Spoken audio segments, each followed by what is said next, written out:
बिस्मिल्लाहिर्रहमानिर्रहीम। अस्सलाम वालेकुम नाज़रीन, आप यूट्यूब चैनल देख रहे हैं, मैं इमरान खान हूँ। नाज़रीन, ये बहुत बड़ी खबरें हैं और पाकिस्तान में बड़ी डेवलपमेंट्स हो रही हैं। नंबर एक, आसिम मुनीर साहब की पॉलिसी है, उसके तहत मेजर जनरल अहमद शरीफ साहब पहुँचे।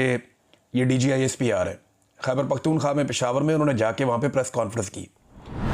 गुज़िश्ता रात ऐसे लग रहा था कि ये प्रेस कॉन्फ्रेंस का जो अनाउंसमेंट किया गया, ये इसलिए जाएंगे कि अफ़गानिस्तान में एक एरियल स्ट्राइक पाकिस्तान ने की है काबुल के नज़दीक पक्तिया में, और इस पे जो वहाँ की हुकूमत है उनका बयान भी आ गया, उनकी वजारत दिफा का। वो कह रहे जी काबुल की फ़ज़ाई हदूद की खिलाफ वर्जी की गई है पक्तिया में और सिविल एरिया पे हमला किया गया है। नुकसानात किस किस के हुए ये उन्होंने नहीं बताया इस बयान में, लेकिन उन्होंने कहा जी कि हम इसकी मजम्मत करते हैं और फिर अब कार्रवाई भी करेंगे। ये हमला उस वक्त हुआ जब इंडिया ने यह फ़ैसला किया है कि जो सफारती मिशन है अफ़गानिस्तान में, वो उसको तब्दील करने जा रहे हैं सफारत खाने में। ये गौर कीजिए, बहुत बड़ी डेवलपमेंट है। इंडिया अब पाकिस्तान के साथ, पहले तो वो बराह रास्त खुद भी लड़ा और उसको हजीमत उठानी पड़ी, लेकिन अब इंडिया ने एक नई हिकमत अमली बनाई है कि वो अफ़गानिस्तान की तरफ से पाकिस्तान पर दबाव डालेगा, अफ़गानिस्तान और पाकिस्तान के हालात को ख़राब करवाएगा। और इसमें जो इस वक्त पाकिस्तान की मिलिट्री एस्टेब्लिशमेंट है वो खुद बड़ा अच्छा रोल प्ले कर देगी। अफगानिस्तान के साथ हालात ख़राब करने में इन्होंने कोई कसर नहीं छोड़ी। इंडिया इस मौके से फ़ायदा उठाएगा, क्योंकि दिमाग नहीं है ना, हाथ में बंदूक है, बस वही बात समझ आ रही है। अक्ल के साथ काम नहीं कर रहे, इंडिया दिमाग के साथ काम कर रहा है। ये हर काम ताकत से करना चाहते हैं। इंडिया ना सिर्फ वहाँ से प्रेशर बढ़ाएगा, बल्कि इत्तलात आ रही है कि अक्टूबर या नवंबर में इंडिया दोबारा से एक एडवेंचर कर सकता है पाकिस्तान के खिलाफ, और वो उसकी तैयारी कर रहे हैं। ये चीज़ें हम बाद में डिस्कस करेंगे कि इंडिया क्या कर सकता है, क्या कर रहा है। पहले आप ये देखें कि अहमद शरीफ साहब जो DGISPR हैं, वो जब पहुंचे खैबर पख्तूनख्वा में, पेशावर में, तो उन्होंने कौन सी अहम बातें की। एक तो उन्होंने इमरान खान साहब पे नाम लिए बगैर तनकीद की और बार बार तनकीद की। ये एक पैगाम है मिलिट्री एस्टेब्लिशमेंट की जानिब से कि गंडापुर जैसा असासा जब हट गया है तो अब हम खुद आ गए हैं यहाँ पे। बाकायदा जो आने वाला वज़ीर आला है उसको धमकाया गया है, जो अंदाज था बात करने का उसमें धमकी थी, और वो आने वाले वज़ीर आला को भी एक पैगाम था। सियासतदानों को रगेदा गया, उनको रिस्पॉन्सिबल करार दिया गया दहशतगर्दी के लिए, और एक अजीबोगरीब बयाना DGISPR ने वहाँ पे बयान किया। मैं आपको भी सारा सामने रख देता हूँ और सबूतों के साथ रखूंगा, साबित करूंगा आज, क्योंकि वहाँ मौजूद सहाफ़ियों में तो तपड़ ही नहीं है, कोई बात ही नहीं कर पाए और कर भी नहीं पाएगा। मैं बिला वजह ऐसी कहूँ कि हम लोग सुपरमैन है, नहीं, हम भी वहाँ होते तो बहुत मुश्किल होता, मैं ये समझ सकता हूँ, लेकिन सवालात तो उठाने चाहिए थे। आप एक खातून ने बड़ा ज़बरदस्त सवाल उठाया, लेकिन चले मैं बताता हूँ। DGISPR ने कहा कि आज कौन कह रहा है कि दहशतगर्दों के खिलाफ ऑपरेशन ना करें, बातचीत करें। आज से 5-6 साल पहले कौन कहता था कि खारजियों दहशतगर्दों से बातचीत करनी चाहिए। उस वक्त वो रियासत के जिम्मेदार थे, आज वो रियासत में नहीं, फिर भी कह रहे हैं बातचीत करें।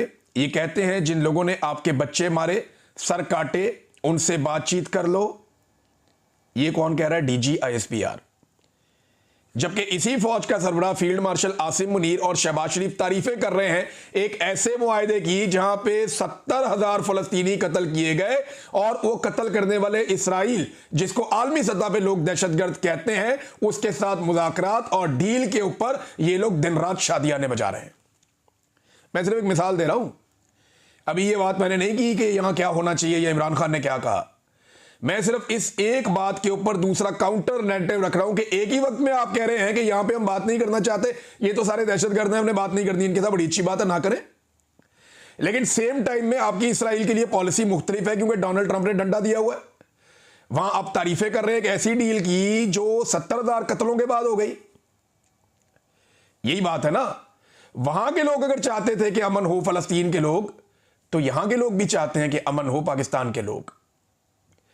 अभी मैं ये नहीं कह रहा कि डील करनी है या क्या करना है क्या नहीं करना, लेकिन अब मैं आपको बताता हूं कि इमरान खान ने अपनी पूरी जिंदगी में कभी नहीं कहा कि दहशतगर्दों के साथ बैठ के बात करो या दहशतगर्दों के लिए रास्ता निकालो। ये अभी जितने भी इमरान खान साहब का बयानिया है, इमरान खान साहब क्या कहते हैं? अफगान हुकूमत के साथ बात करो, कबायली लोगों के साथ बात करो, जरगा बुलाओ, अफगानिस्तान के लोगों का भी, पाकिस्तान के कबायली लोगों का भी, और फिर खैबर पख्तूनख्वा की हुकूमत को इन्वॉल्व करो। ये इमरान खान कहता है। इसमें दहशतगर्द कहां से आ गए? इमरान खान कहता है कि दहशतगर्दी खत्म करने के लिए आपको गुफ्तगू भी करनी चाहिए आपस में तमाम फरीकैन के साथ। या सादा और कर लेते हैं इसको, इमरान खान कहता है मुतासरीन से बात करो, वो कब कहता है दहशतगर्दों से बात करो? इमरान खान तो नहीं कहता। हाँ, दहशतगर्दों से बात करो ये कौन कहता है, मैं आपको भी निकाल के सुना देता हूं, बल्कि आपको दिखा भी देता हूं। ये नादरीन आप स्टेटमेंट देखिए, ये स्टेटमेंट राणा सनाउल्लाह साहब का है और इस स्टेटमेंट के ऊपर इसकी तारीख भी लिखी हुई है। ये स्टेटमेंट है जी 7 जुलाई 2022। इमरान खान साहब की हुकूमत गिर गई थी अप्रैल के शुरू में 2022 में, तो मई जून जुलाई। इमरान खान की हुकूमत गिरने के 3 महीने के बाद उस वक्त का वजीर दाखिला राणा सनाउल्लाह, जो जनरल बाजवा का बेहतरीन, जनरल नदीम अंजुम का बेहतरीन साथी था, वो क्या कह रहा है? The parliamentary committee on national security unanimously agreed to continue talks with Tehreek Taliban Pakistan. All the politicians attending the meeting agreed on having a dialogue with the banned outfit. All the proceedings will be supervised by the parliament. ये राणा सनाउल्लाह कह रहा है। कब कह रहा है? इमरान खान की हुकूमत गिरने के 3 महीने बाद। वो कह रहा है हम टीटीपी से बातचीत कर रहे हैं, हमारा इत्तेफाक हो गया, हम टीटीपी से बात करेंगे। दहशतगर्दों से बात करने की policy general Bajwa, general Nadeem Anjum और ये राणा सनाउल्लाह और इसकी हुकूमत की थी। वो अपने मुंह से कह रहा है कि हमने दहशतगर्दों से बात की है, हमने ये फैसला किया। फैसला हो रहा है जुलाई में, इमरान खान की हुकूमत जा रही है अप्रैल में, डाल देते हैं इमरान खान पे कि वो लेकर आया दहशतगर्दों को। इमरान खान ने कल सवाल किया कि बताओ मैं कब लाया हूं दहशतगर्दों को, कौन से दहशतगर्द मैं लेकर आया हूं, बताओ ना, उनके नाम लो, बताओ कब लाया हूं, कौन से लाया हूं, किस तरह लाया हूं, बताओ। ये दहशतगर्द जब लाए जा रहे थे और इनके लिए बॉर्डर नरम किया जा रहा था तो मुराद सईद चिल्ला रहा था, खैबर पख्तूनख्वा के तमाम एमएनएस एमपीएस चिल्ला रहे थे कि ये मत करो। जब ये दहशतगर्द साउथ में आ रहे थे तो अली अमीन गंडापुर और उसके भाई चिल्ला रहे थे। गंडापुर ने यहां तक कहा कि हमारी पुलिस दहशतगर्दों को गिरफ्तार करती है, हमारी मिलिट्री एजेंसियां वो आती हैं और आकर छुड़वा लेती हैं कि ये हमारे असासी हैं, इनको छोड़ दो। अब आप बताइए, इसका जवाब दीजिए कि जब पुलिस ने बारहा ये कहा कि हम दहशतगर्दों को पकड़ते हैं, फौज आके छुड़वा के ले जाती है, अब हम क्या करें? बार बार कहा। तो इन दहशतगर्दों को कौन लेकर आए? ये इल्जाम आप इमरान खान पे डाल के बरी जिम्मा नहीं हो सकते। और इमरान खान ने कभी नहीं कहा कि दहशतगर्दों से बातचीत करो, उसने मुतासरीन से बातचीत करने का कहा। और आज मुतासरीन कौन है? कबायली इलाके के रहने वाले लोग, चाहे वो अफगानिस्तान में चाहे वो पाकिस्तान में, हमारे गयूर कबायली। दूसरे मुतासरीन कौन है? अफगानिस्तान की हुकूमत और खैबर पख्तूनख्वा की हुकूमत। इन चारों से आप बात करें। इमरान खान ने कब कहा कि आप जाके किसी दहशतगर्द से बात करें या टीटीपी के लीडर को सामने बिठा के उससे बात करें? ये तो उसने कभी नहीं कहा। तो एक जगह आपकी कोई पॉलिसी है, दूसरी जगह आपकी कोई पॉलिसी है। एक और स्टेटमेंट देखें डीजीआईएसपीआर का। इन्होंने कहा कि खैबर पख्तूनख्वा में जानबूझकर दहशतगर्दों और सहूलतकारों को जगह दी गई, खुमियाजा अवाम भुगत रहे हैं। किसने दी ये जगह? देखिए, इमरान खान पे आप ये इल्जाम लगाते हैं ना कि वो दहशतगर्दों को लेकर आए, तो ये पर्चा देना उसके ऊपर, फिर इसके अंदर उसको जेल के अंदर डाले ना। फिर आप ये कड़ियां छड़ियां क्या बेचती हैं? कभी घड़ी डाल देते हैं, कभी कहां मुंह काला करवाते हैं, कभी कहीं मुंह काला करवाते हैं। और भाई इससे बड़ा तो जुर्म कोई नहीं हो सकता, इस पे डालो पर्चा, ये मुकदमा चलाओ। ये मुकदमा ये इसलिए रियासत नहीं चला सकती कि ये जानते हैं कि दहशतगर्दों को कौन लाया, और ताने बाने सीधे जनरल नदीम अंजुम और जनरल बाजवा पे जाएंगे। और जब नदीम अंजुम को और जनरल बाजवा को उल्टा लटकाया जाएगा तो सारी कहानी खुल जाएगी। वो सारी कहानी बता देंगे किसने क्या किया और किसने मेरे से क्या काम करवाया और कौन किस जगह पे कितना इन्वॉल्व था और ये लड़ाई किस लिए बढ़ाई जा रही है। मादनियात का क्या किरदार है, अमेरिका को कैसे राजी करना है, एक नई लड़ाई जो है डॉलरों वाली, उसके अंदर कैसे मुल्क को झोंकना है। ये वहां के मकामी लोग भी कहते हैं और बार बार कहते हैं। तो दहशतगर्दों को कौन लाया ना। अब ये नई आने वाली हुकूमत को भी दबाया डीजीआईएसपीआर ने, उनको भी धमकाया। ये जरा आप स्टेटमेंट देखें। पख्तूनख्वा में जो दहशतगर्दी है इसके पीछे सियासी और मुजरिमाना गठजोड़ है, ये भी उन्होंने कहा। सियासी और मुजरिमाना गठजोड़ है। यानी पाकिस्तान तहरीके इंसाफ, वहां पे लोग उन्हें वोट डाल रहे हैं। खैबर पख्तूनख्वा के लोग दहशतगर्दी से मुतासर हैं, दहशतगर्दी से तंग हैं।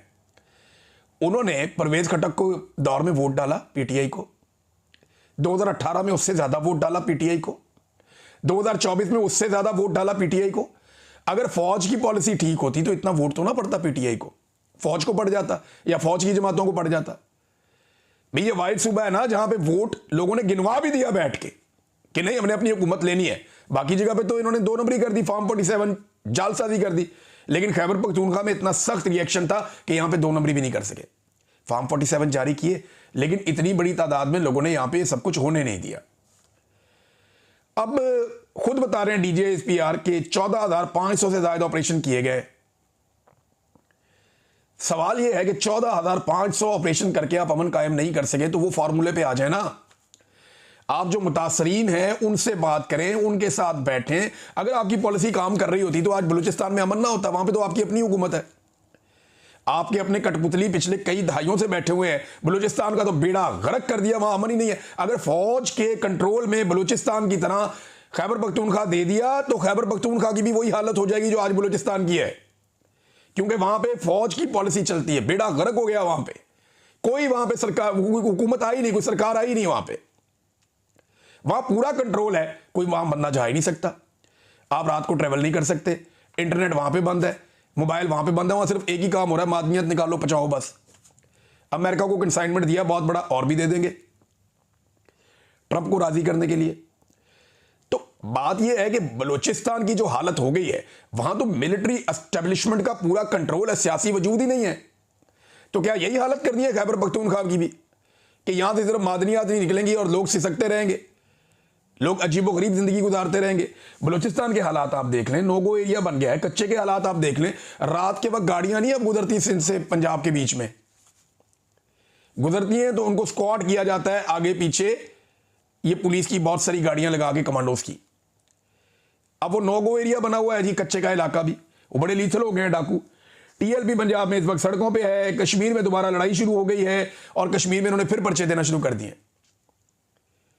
मुजफ्फराबाद के SHO की मुद्दईयत में शौकत नवाज मीर समेत बहुत सारे रहनुमाओं पे मुकदमा दर्ज हो गया कि नीलम पुल के ऊपर इन्होंने ये किया वो किया, वो कत्ल के, इक़दाम कत्ल के और दीगर मुकदमा दे दिए। वादे शादे कोई पूरे नहीं किए, इन्होंने दोबारा चढ़ाई कर दी। पूरे पाकिस्तान में पाकिस्तान की मिलिट्री एस्टेब्लिशमेंट ने जंग लगाई हुई है। पंजाब के अंदर इन्होंने तय किया तरीके लब्बैक से, पुरअमन तरीके से आगे अपना आप एहतजाज कर लीजिएगा।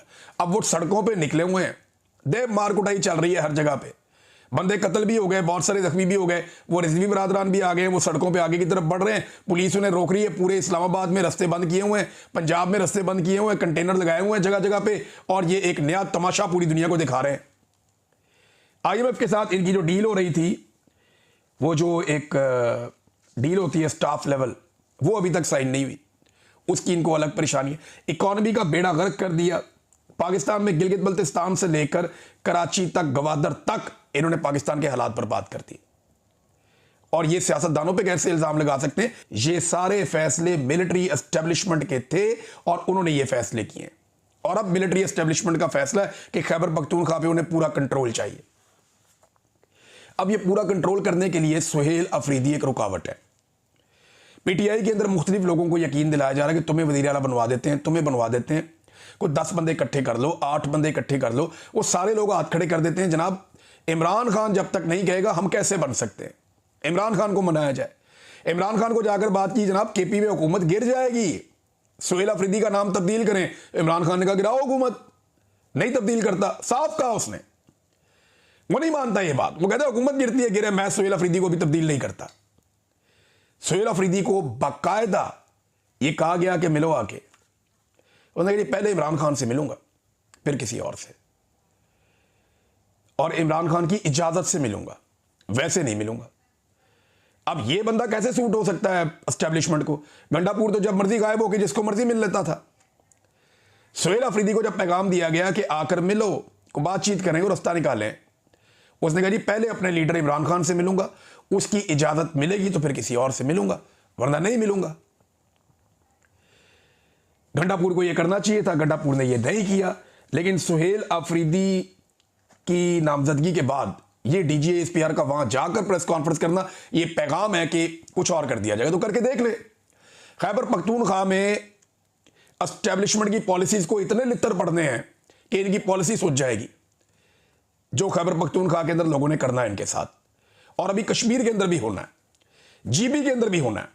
पंजाब के अंदर लोग भरे बैठे हैं, सैलाबज़दा इलाकों में इमदाद के लिए बगैर सिक्योरिटी के ये लोग नहीं जा पाते। लोग इतने भरे हुए हैं और इतने तकलीफ में, कोई काम इनका सीधा नहीं हो रहा। जिसको ट्रंप को खुश कर रहे थे उसको नोबेल पीस प्राइज भी नहीं मिला, अंदाजा करें आप। वो ये तो ट्रंप को खुद समझ होनी चाहिए थी कि इनके ऊपर मनूसत आई हुई है। जो खुद ही मनूस हैं, जिनके ऊपर मनूसत आई हुई है, उनसे नॉमिनेट हो रहा है वो। नेतन्याहू भी हार गया, शहबाज शरीफ भी हार गया, दोनों पार्टनर हार गए। नेतन्याहू और शहबाज शरीफ की जो मुश्तरका ख्वाहिश थी वो पूरी नहीं हुई। डोनाल्ड ट्रंप को अमन का नोबेल पीस प्राइज नहीं मिल सका। ये जो अमन का पीस प्राइज है ये मिल गया एक खातून को वेनेजुएला से, और ये नॉर्वेजियन नोबेल कमेटी ने एलामिया जारी कर दिया। उन पर इंतखाबात में हिस्सा लेने पर पाबंदी लगाई गई। जमात इलेक्शन जीती लेकिन उनके मैंडेट को नहीं माना गया। साथियों और कारकुनों के खिलाफ क्रैकडाउन किया गया। जमहूरी हुकूक, अवामी मैंडेट, अवामी बालादस्ती और जमहूरियत के लिए जिद्दोजहद के एतराफ़ में वेनेजुएला की अपोजिशन लीडर मारिया कोरिना को इस बरस का अमन का नोबेल इनाम दिया जाता है। अगर ये क्राइटेरिया है तो इमरान खान तो इसके ऊपर बहुत ज़बरदस्त तरीके से पूरा उतरता है। जो जुल्म और जबर इमरान खान साहब और उनकी जमात के साथ किया गया, उसके सामने तो ये वेनेजुएला में कुछ भी नहीं हुआ। लेकिन चले, इमरान खान को नहीं मिला, एक और हकदार को मिल गया, लेकिन डोनाल्ड ट्रंप को अमन का नोबेल इनाम नहीं मिला। वो काफ़ी मायूस है इस वजह से। उसका एक स्टेटमेंट भी आया कि मैंने तो 8 जंगें रुकवाई हैं। तो डोनाल्ड ट्रंप ने बड़ी कोशिश की, नेतन्याहू और शहबाज शरीफ ने उनके लिए बड़ी कोशिश की, लेकिन दोनों दोस्त जो हैं वो कामयाब नहीं हो सके और डोनाल्ड ट्रंप को अमन का नोबेल इनाम नहीं मिला। डोनाल्ड ट्रंप को सोचना चाहिए था कि किन से वो सिफारिशें करवा रहा है। ऐसे सिफारिशी जब कोई सिफारिश करें तो काम उल्टा ही होता है। नाज़रीन, अफगानिस्तान पर जो एरियल स्ट्राइक हुई उसके ऊपर जब सवाल किया गया DGISPR से, तो DGISPR ने उस पर वजाहत के साथ जवाब नहीं दिया। गोल मोल टाइप का उसके ऊपर जवाब दिया है, लेकिन अफगानिस्तान की तरफ से जो जवाब है उसमें क्लैरिटी है। लेकिन अब मैं ये पिक्चर आपके सामने रखना चाहता था कि दहशतगर्दी को ख़त्म करना है तो मिलकर ख़त्म करना है। फ़ौज अकेले बंदूक के साथ ये नहीं कर पाएगी और ये मुमकिन नहीं है। मकामी कबाइल को बिठाएं, जिरगे बिठाएं अफ़गानिस्तान में, पाकिस्तान में, अफ़गानिस्तान की हुकूमत, खैबर पख्तूनख्वा की हुकूमत, इनको इन्वॉल्व करें, दहशतगर्दों को तनहा करें, अलग करें, एलिमिनेट करें। जो तरीका है, जब आपको डॉलर मिलते हैं तो वो मुजाहिद बन जाते हैं, जब आपको दूसरी तरफ से डॉलर मिलते हैं तो वो दहशतगर्द बन जाते हैं। फिर कभी आप उन्हें फितनातुल खवारिज बना देते हैं, कभी आप उन्हें सीने से लगा लेते हैं, कभी आप कहते हैं सूफी मोहम्मद से हमारी टॉक्स हो रही हैं, कभी आप कहते हैं फजलुल्लाह के साथ अब हमने जंग लड़नी है, कभी आप कहते हैं कि ये लोग जो हैं अगर निहत्ते होते हैं, हथियार डालते हैं तो आए बैठें और बातचीत करें, कभी आप कहते हैं सर काटने वालों के साथ बात कैसे हो सकती है। यार किसी पास से खलो जाओ।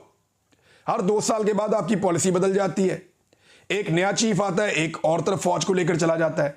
पाकिस्तान की कोई कांस्टेंट पॉलिसी रही नहीं। कोई आता है वो कहता है जी हम उम्मत मुस्लिमा के लीडर हैं और हमने उम्मत मुस्लिमा की जंग लड़नी है। दूसरा आता है वो कहता है जी एनलाइटेंड मॉडरेशन ऑफ पाकिस्तान, हम पूरे एक रोशन ख्याल, हम एक नई तरफ चल रहे हैं। एक आता है वो कहता है कट्टर मजहबी टच दे रहा हूं, दूसरा आता है वो कहता है नहीं जी हम वेस्टर्नाइज होने जा रहे हैं। भाई ये मुल्क है, ये कोई एस्टेब्लिशमेंट के ऊपर आने वाले ऑफिसर्स की ख्वाहिशों पे तो नहीं बदलेगा, उसके मुताबिक तो नहीं चलेगा। मुल्क तो चलेगा जमहूरी नुमाइंदे। और अवाम क्या चाहते हैं?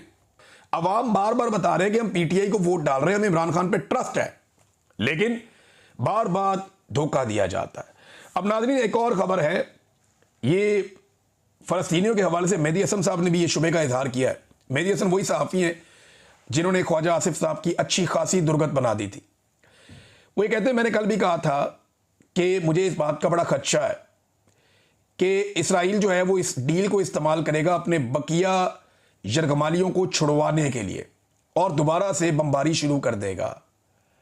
और इसराइल के फाइनेंशियल मिनिस्टर ने इस बात को कंफर्म कर दिया कि वो यही चाहते हैं कि पहले वो अपने कैदियों को छुड़ाएं और उसके बाद दोबारा से हमास के ऊपर हमला करें। और याद रखिएगा, अब अगर दोबारा इसराइल ने हमला किया ना फ़लस्तीनियों के ऊपर, तो सबसे ज़्यादा नज़ला ट्रंप के उन खुद साख्ता तर्जुमानों पे गिरेगा जो पाकिस्तान में बैठे हुए, जिनकी ट्रंप ने टका के तारीफें की और जिन्होंने ट्रंप की टका के खुशामद की और जिन्होंने हर जगह पे ट्रंप साहब ने ये कर दिया, ट्रंप साहब ने वो कर दिया, ये मुआहदे से वो हो जाएगा, ये मुआहदा कामयाबी की एक सीढ़ी है, हम इसको ये करना चाहते हैं, वो करना चाहते हैं। दुनिया बता रही थी कि यहां बदनीयती मौजूद है और हमास ने वो मुआहदा कभी कबूल नहीं किया जो एग्जैक्टली डोनाल्ड ट्रंप ने कहा था।